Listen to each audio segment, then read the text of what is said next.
नमस्कार मंडळी, कशा आहात? मस्त का? मी पण एकदम मस्त. चला तर मग अतिशय सोप्या पद्धतीने आपण पनीर भुर्जी करूया.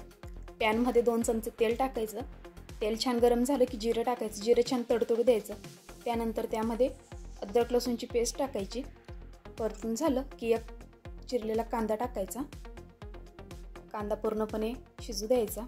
त्यामध्ये चवीपुरतं मीठ टाकायचं. मीठ टाकल्याने काय होतं तर आपला कांदा पटकन सॉफ्ट होतो.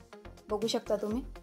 आता कांदा छानपैकी शिजून झाला की त्यामध्ये एक बारीक चिरलेला टोमॅटो ॲड करायचा. दोघं छान परतून घ्यायचं पूर्णपणे. आता यामध्ये मी एक बारीक चिरलेली हिरवी मिरची टाकते. हिरवी मिरची पण छान परतून झाली की त्यामध्ये काही मसाले ॲड करूया.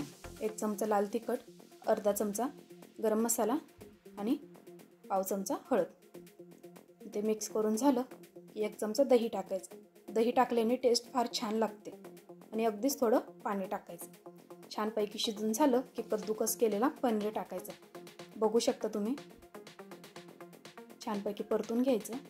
अशा प्रकारे परतून झालं 5 ते 10 मिनिट छान शिजू द्यायचं. वरतून हिरवीगार कोथिंबीर टाकायची आणि गरमागरम पनीर भुर्जी सर्व करायची.